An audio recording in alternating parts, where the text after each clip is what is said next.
अब यही तरीका बचा है बस। मरेंगे आप, मार दो, गोली मार दो, फांसी चढ़ा दो, इससे ज्यादा तो नहीं करोगे। प्रोटोकॉल भी तो आया अभी शासन का ही, कोई माननीय का फोन भी उठाना, ये तो खड़े भी नहीं हुए।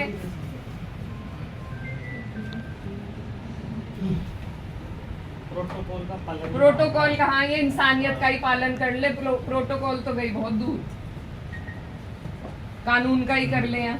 ये सब एक बात बताइए, आपने शासन महोदय को जिस आरोप में गिरफ्तार किया, वो आरोप क्या है? थाने में ले गए थे, महिला थाने में। अरे अरे साहब को गिरफ्तार किया आपने?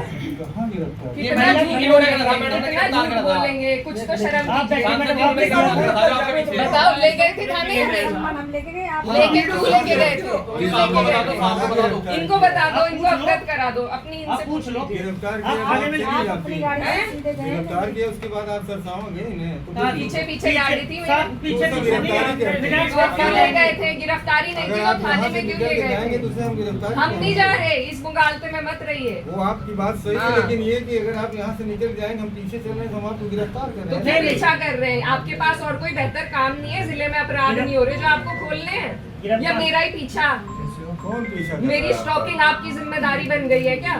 क्यों किसी सांसद की, किसी की? लग तो ऐसा ही रहा है। तो आपको लग रहा है, उस पर हम कुछ नहीं कह सकते।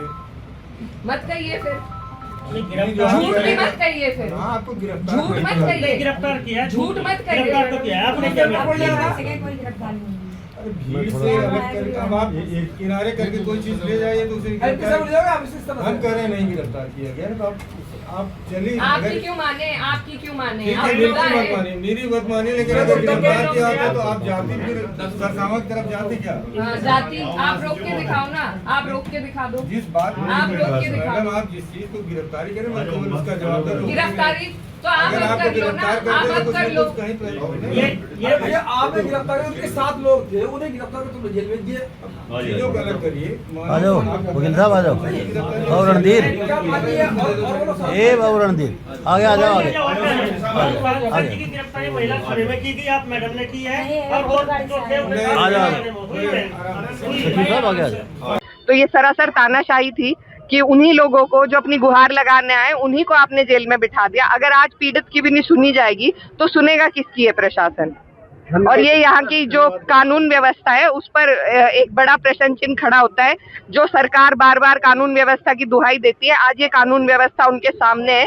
ये राम राज्य है, ये राम राज्य है जिसमें पिछड़े समाज के लोग या जो शोषित समाज है उनसे जो लोग आ रहे हैं, उनके साथ ये दुरुपयोग हो रहा है। ये महिला कोई मुसलमान महिला नहीं थी, उनके लिए तो अलग ही कानून चल रहे हैं। कश्यप समाज से थी और हमेशा भाजपा को वोट देते आए हैं, उनके साथ ये हुआ है आज। तो ये आज जनता के सामने है कि कैसे जो लोग इनके भी लिए वोट देते हैं, उनके साथ भी किस तरीके से अन्याय और नाइंसाफी ये सरकार करती है। ये किसी की नहीं है, ये सिर्फ कुछ पूंजीपतियों की सरकार है और उन्हीं के लिए काम करने का काम करती है। अधिकारी हैं, उन्होंने भी आपके प्रोटोकॉल का ध्यान नहीं रखा।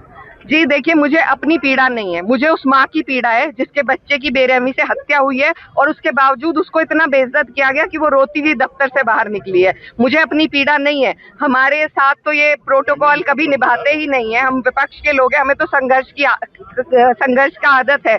लेकिन उनके साथ जो माँ थी, जो अपनी गुहार लेने आई थी, जिसका बच्चा मर गया, उसके साथ इतनी बुरी तरीके से व्यवहार करना, ये बिल्कुल भी, ये बहुत शर्मसार है। तो इसके लिए आगे भी लिखेंगे आप? नहीं, वो तो बाद की बात है। अभी फिलहाल हमारे लिए उन लोगों के लिए राजनीति हो या क्रिकेट, देश विदेश की ब्रेकिंग हो या आपके मोहल्ले की बड़ी खबर, सब मिलेगा एक ही ऐप में, सबसे तेज और भरोसेमंद। अभी डाउनलोड करें दैनिक भास्कर डिजिटल।